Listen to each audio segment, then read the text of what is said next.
Hai hai hai, halo kesayangan, apa kabar kamu? Semoga kamu senantiasa dalam kondisi sehat, bahagia, dan penuh cinta ya. Ketemu lagi dengan saya, Sada Bahiti, dan saya ditemani oleh Cassandra. Kali ini kita mau random reading ya.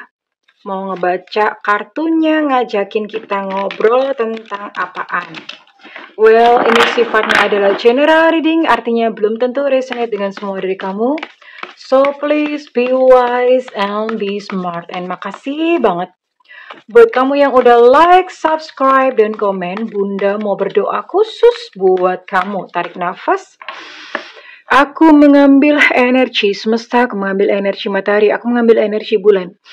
Buat kamu yang sudah memberikan energi positif untuk channel ini, kiranya kepada kamu diberikan ketenangan batin, diberikan kedamaian jiwa, diberikan kebeningan diri, dan diberikan kejernihan pikiran.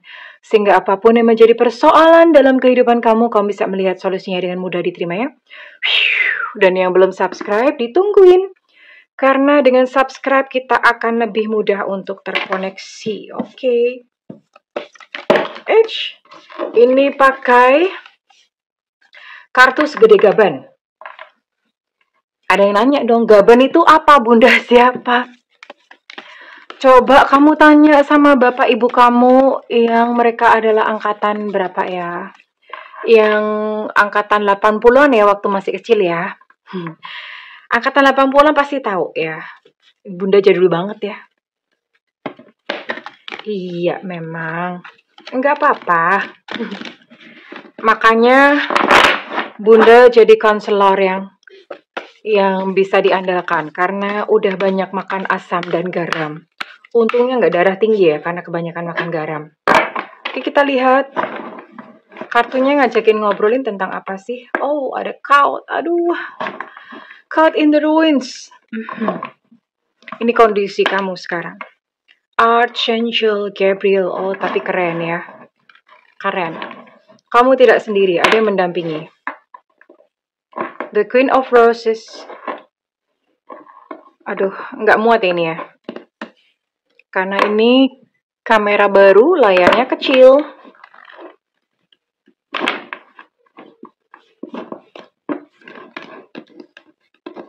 The Oracle of Delphi.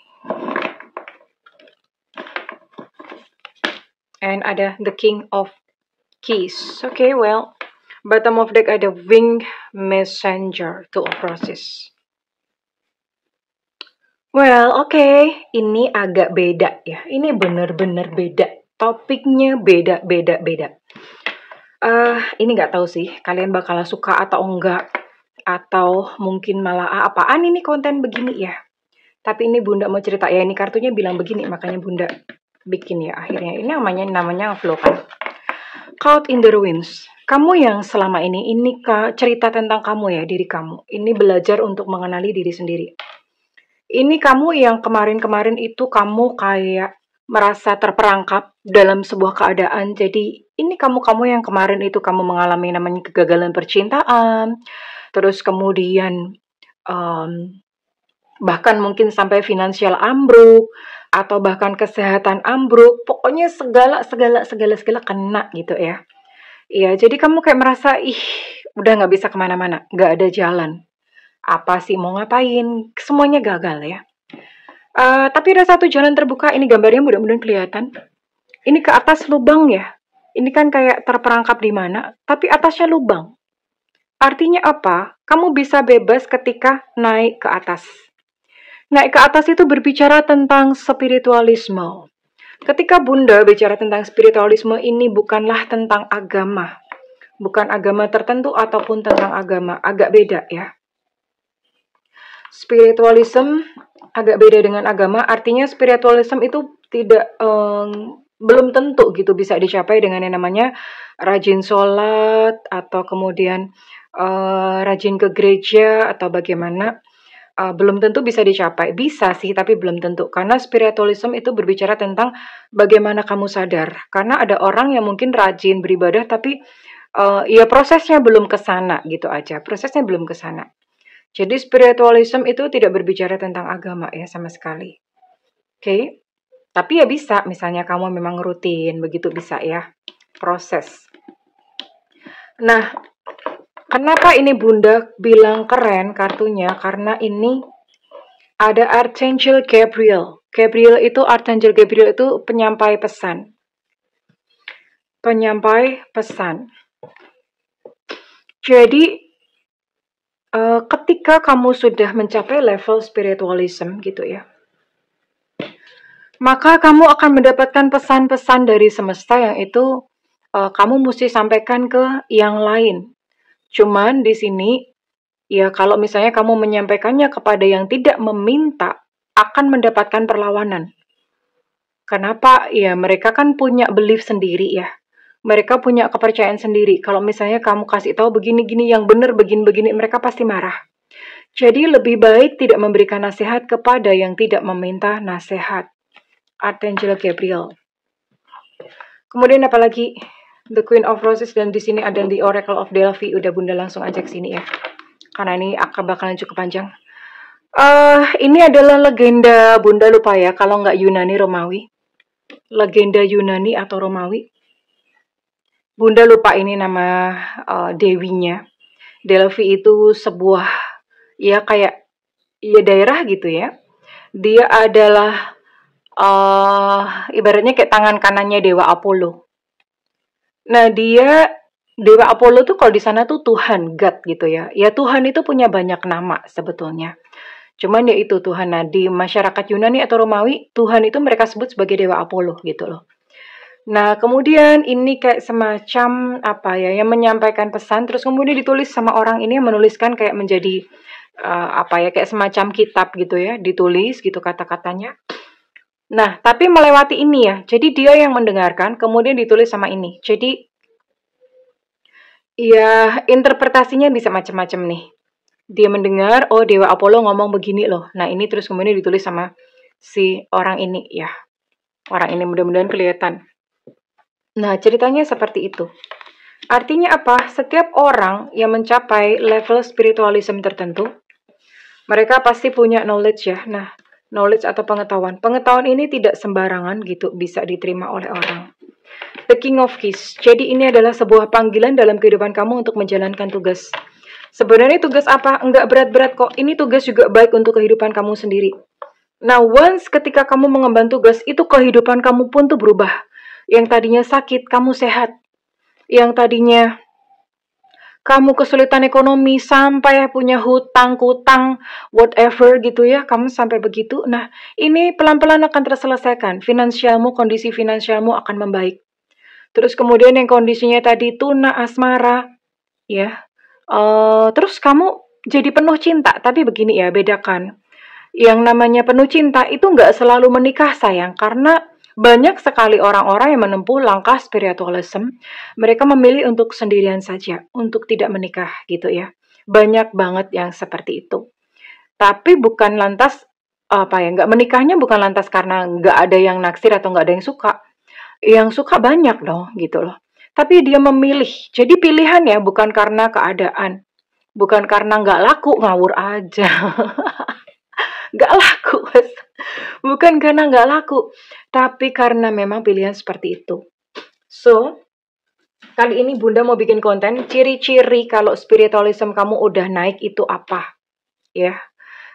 Apa ya judulnya? Ciri-ciri level spiritualismmu sudah naik, atau ciri-ciri kamu adalah seorang healer. Healer itu bukan berarti menyembuhkan loh ya, tapi healer itu ya apa ya? Ya rata-rata orang kalau spiritualismnya udah naik, mereka pasti bisa kok menyembuhkan yang lain. Karena memang fungsinya seperti itu. Nah kita cek ya, apakah ciri-ciri ini ada di kamu, oke? Kita akan kocok dulu. Aduh. Kita akan kocok.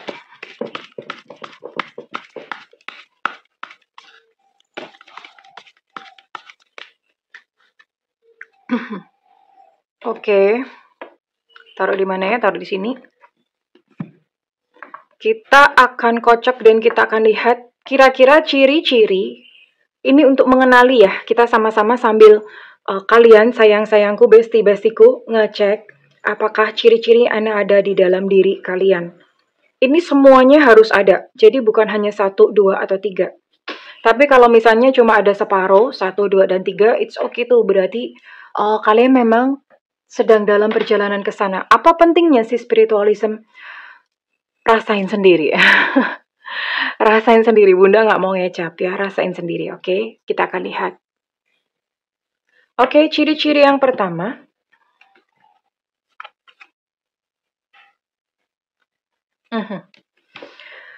Kalian akan lebih berempati terhadap makhluk hidup ya.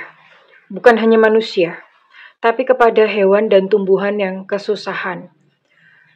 Jadi kalau misalnya ada seseorang yang kamu lihat kesusahan, kamu akan turun tangan bantu mereka.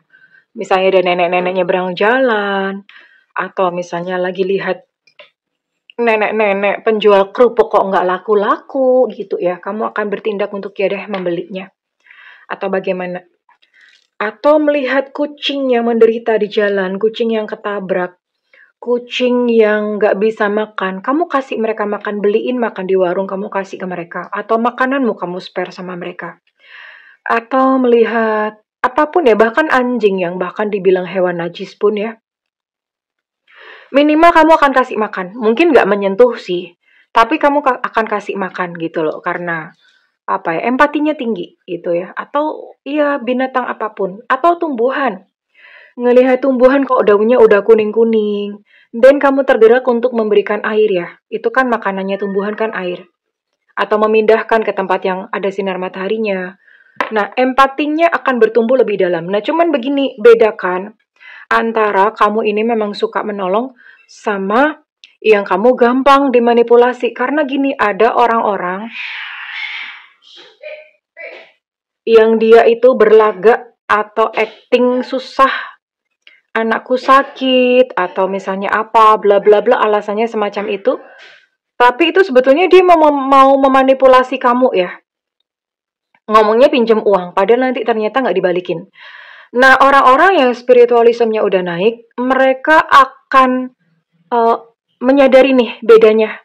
Bedanya orang yang memang benar-benar susah sama orang yang pura-pura susah. Nah, ada, jadi nggak perlu khawatir ya, nggak perlu khawatir di situ. Ini auto atau terjadi secara otomatis. Oke.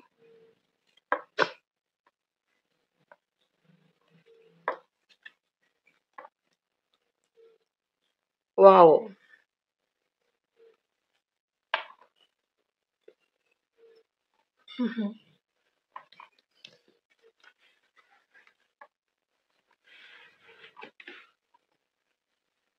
Kemudian yang kedua, ini untuk kamu-kamu yang spiritualismenya udah naik.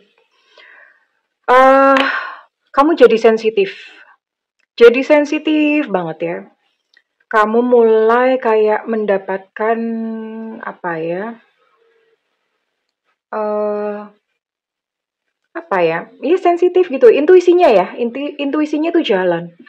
Jadi kayak seolah-olah mendapatkan bisikan, kemudian melihat hal-hal yang nggak bisa dilihat oleh mata ya. Terus bisa merasakan energi. Contohnya apa sih? Misalnya kamu dekat sama orang. Di hati kamu ada kerasa nggak enak aja, kayak gimana gitu ya. Tapi ini bukan karena emosi ya, bedakan dengan emosi. Kerasa nggak enak aja di hati kayak gimana. Nah itu sebetulnya intuisi kamu udah jalan. Ada something wrong, ada sesuatu yang salah gitu, ada sesuatu yang nggak benar di hati, di dalam diri orang tersebut. Oke? Nah, lebih sensitif. Kemudian apa lagi ya? Mungkin mulai ngerasa nggak enak kalau misalnya deket sama orang yang energinya negatif gitu ya. Itu mulai kerasa nggak enak. Intinya intuisi kamu mulai jalan. Atau misalnya kamu mau pergi kemana, tiba-tiba ada bisikan atau ada arahan, kamu jangan lewat sana deh. Ini bunda pernah banget dan bunda sampai merinding. Tadinya mau pulang, udah jam 12 malam. Nggak apa-apa ya bunda cerita ya. Udah jam 12 malam, mau lewat jalan, pokoknya mau pulang gitu, mau lewat jalan satunya lah, ada 2 jalan gitu ya. Terus kemudian teman bunda ngomong, Udah deh, nggak usah lewat sini, lewat sana aja, lewat jalan tol. Bedanya cuma 3 menit. 3 menit doang dibela-balain putar balik. Cuma 3 menit gitu ya. Ngapain gitu. Akhirnya ya udah putar balik. Tahu nggak? Ketika putar balik sampai di pintu tol, nah buka jendela dong. Buka jendela mau bayar pakai e-tol kan? Mau ngetep pakai e-tol. Begitu buka jendela tuh ada suara anak kucing jerit-jerit, nangis-nangis tengah malam jam 12 malam. Itu gimana coba logikanya? Jadi itu intuisi, kok bisa gitu ya? Coba seandainya Bunda nggak lewat di jalan tol atau lewat jalan yang tadinya memang udah di jalan itu kan? Gimana nasibnya si anak kucing itu? Dan you know what? Itu anak kucing ada di tengah jalan ya. Maksudnya di tengah jalan di pembatas jalan tol yang warna oranye. Dia ngumpet di situ sendirian teriak-teriak. OMG, itu Bunda kalau ngelihat, kalau inget itu masih kadang masih merinding, masih nangis. Ya udah, dibawa pulang, diselamatin. Itu nggak tahu anak kucing kenapa bisa ada di pintu tol, di tengah-tengah jalan. Jadi bukan di pinggir sebelah sini. Di tengah-tengah jalan, di pembatasnya. Kok bisa ada di situ? Kasian banget, tahu nggak? Jadi itu gimana nasibnya kalau misalnya Bunda, yang kebetulan memang adalah seorang rescuer kucing, nggak lewat situ, nggak jadi lewat situ, jam 12 malam. Gimana? Coba, ya. Nah, hal-hal seperti itu akan lumayan sering terjadi ya. Kayak semacam kamu dapat intuisi disuruh kemana, lewat mana. Ternyata kamu di tengah jalan tuh ketemu sama orang yang butuh pertolongan kamu. Jadi semacam itu. Ya oke. Sorry ya Bunda agak pilek. Yang ketiga, mulai mendapat penglihatan masa lalu atau masa depan. Jadi ini kamu mulai melihat hal-hal yang tidak terkatakan atau tidak tersembunyi, yang tersembunyi gitu ya. Hal-hal yang tidak terkatakan atau tersembunyi. Misalnya, kamu tiba-tiba kayak mendapat vision atau gambaran.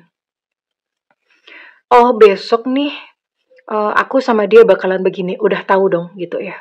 Biasanya sih akan mulai tentang diri sendiri dulu. Atau misalnya, ini Bunda sering banget. Oh, besok investasi gitu ya. Duit kamu bakalan hilang loh di sini gitu loh. Ini Bunda sering banget. Nah, jadi mendapatkan vision tentang masa depan. Vision masa depan dapatnya itu nggak selalu bisa macam-macam. Bisa misalnya tiba-tiba kayak kamu kayak dapat kilasan seret gitu ya. Kok kayak dapat gambaran gitu ya. Atau yang kedua, bisikan bisa nih. Hal-hal tersembunyi. Ya, misalnya lagi deket sama orang atau lagi kamu punya temen gitu ya. Punya teman ini Bunda juga sering banget. Dia nggak cerita apa-apa. Tiba-tiba kamu langsung tahu gitu loh. Kamu in relationship ya sama dia ya? Oh dia kaget dong. Nah, jadi hal-hal yang tersembunyi itu tahu. Atau misalnya lewat mimpi. Mimpi itu juga bisa banget. Kamu mimpi ada gambaran gimana. Nah, bedanya antara mimpi yang cuma mimpi-mimpi bunga tidur sama mimpi yang kamu dapat melihat masa depan. Ini mimpinya biasanya terjadi di jam-jam sekitar jam 2, 3, 4 gitu ya. Jam 1 bisa ya. Di jam-jam sekitar situ, dan ketika kamu bangun tidur itu kamu masih ingat mimpinya dan ada rasa kayak gimana ya, kalau misalnya mimpinya sesuatu yang jelek kamu ada merasa kayak nggak nyaman, kayak ada deg gitu ya di dalam hati tuh, kayak ada deg, oh my god. Atau kalau misalnya mimpinya tentang sesuatu yang indah, yang bagus, kamu feel happy juga gitu loh. Aduh keren, bagus gitu ya, merasa seperti itu. Jadi kamu akan mulai tahu tentang masa lalu ataupun masa depan. Masa lalu juga bisa, karena kan kita sering nggak tahu gitu sebenarnya terjadi di masa lalu apa. Tentu saja yang tersembunyi. Nah, ini kamu tiba-tiba tahu kayak, oh jadi dulu itu ternyata eh temen gua masa kecil tuh ternyata ini yang terjadi. Jadi kebuka gitu loh. Ada hal-hal yang tersembunyi yang kamu mungkin sebelumnya nggak tahu, kamu jadi peka, ya.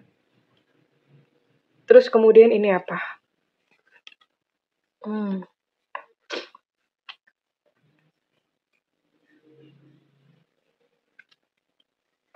Oke.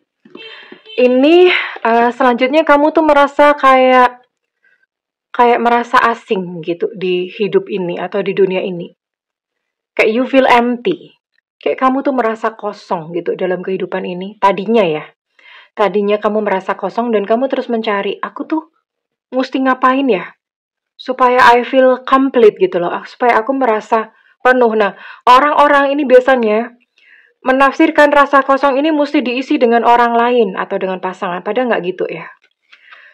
Nah, rasa kosong ini kemudian kamu akan menemukan keutuhan ketika melihat ke dalam diri sendiri. Maksudnya gimana sih? Jadi sebenarnya ada perjalanan ke dalam diri. Itu spiritualism selalu berbicara tentang perjalanan ke dalam diri. Perjalanan ke dalam diri bisa dicapai dengan apa sih? Perenungan, ya. Perenungan, terus kemudian bertanya, mencari, itu bisa ya perjalanan ke dalam diri. Jadi kalau misalnya teman-teman habis sholat malam tuh bagus banget. Nah misalnya habis sholat, terutama malam-malam. Nah habis sholat malam-malam itu jangan udah selesai kan, udah jangan langsung bangun lalu tidur. Jangan begitu, diem dulu. Habis sholat cukup merem sambil merenung ya. Sejauh ini hidupku tuh bagaimana, terus kemudian ajukan pertanyaan. Ya, udah ngobrol panjang-panjang, videonya keputus ternyata. Kameranya berhenti sendiri. Oke, Bunda lanjutin sampai di mana.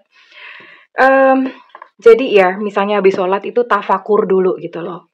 Merenungi dulu ya. Ajukan pertanyaan-pertanyaan dalam diri itu nanti semesta itu punya sesuatu yang unik. Ketika kita bertanya, maka dia akan memberikan jawaban. Makanya hati-hati ya. Hati-hati, teman-teman jangan sampai punya pertanyaan yang salah. Kayak misalnya, kenapa ya kok aku gagal percintaan terus-menerus? Jangan sekali-kali tanyakan itu ke semesta. Nanti dikasih case gagal lagi supaya kamu belajar. Atau jangan tanyakan, kenapa kok aku miskin? Waduh, itu nanti akan dikasih case supaya kamu belajar. Nanyanya hati-hati sama semesta. Pertanyaannya diganti dengan yang lebih memberdayakan. Apa hikmah yang aku bisa pelajari dari kejadian gagal percintaan berkali-kali? Tanyanya itu ya. Dan itu nanyanya ke dalam diri, jangan nanya ke semesta. Oke, jadi teman-teman yang muslim bisa tafakur. Kemudian teman-teman yang mungkin Nasrani, kamu bisa saat teduh. Terus saat teduh itu dilakukan pagi hari bagusnya ya. Jangan siang hari. Kalau siang hari namanya saat stres. Kenapa? Jadi bagus banget. Kenapa dianjurkan sholat tahajud malam-malam? Kenapa dianjurkan saat teduh itu pagi-pagi? Karena itu kondisi otak dalam gelombang alfa. Gelombang alfa itu kamu bisa menangkap suara Allah, suara Tuhan dengan clear, dengan jelas. Bisa. Kamu bisa reprogram diri sendiri ya. Kalau teman-teman Bunda ada meditasi, terus kemudian kalau teman-teman Hindu, Bunda nggak tahu deh ya. Kayaknya kalau Hindu itu ya habis sembayangan, Bunda kurang tahu kalau Hindu. Mungkin teman-teman Hindu bisa komen ya di kolom komentar. Nah, bisa seperti itu. Intinya, kamu akan menemukan sesuatu yang lain ketika kamu melakukan perjalanan ke dalam diri. Dan ini ciri-cirinya, orang yang sudah di sini itu dia nggak nuding-nuding orang melulu. Dia si soalnya yang salah, dia si sontoloyo, dia si kutu kopret, nggak begitu ya. Dia akan menerima, belajar ya. Dia akan menerima dan memahami, oh iya, dia kutu kopret karena dia punya luka batin. Oh, dia brekele karena dia ternyata gila. Gila itu sama aja, ada judgment. Ya, ada penilaian. Di sini tidak lagi menilai. Artinya nggak nuding-nuding orang. Hidup di dunia itu semuanya ada. Makanya Bunda tidak mau menilai teman-teman di sini ada yang punya kisah cinta macam-macam, punya perilaku macam-macam. I'm here not to judge. Ya, Bunda hanya mendengar. Nah, jalan spiritualitas tuh begitu. Tidak lagi menilai benar salah. Ya, nggak ada. Ya orang punya proses masing-masing, punya perjalanan masing-masing. Ya, oke. Menerima ya, bukan berarti kamu mengaplikasikan dalam diri sendiri. Nggak begitu gitu ya. Kamu punya perjalanan sendiri, kamu punya perilaku sendiri, kamu punya kepercayaan sendiri. Orang lain juga punya. Di sini adalah kamu ya udah menghargai, ya udah menerima ya orang perilakunya macam-macam.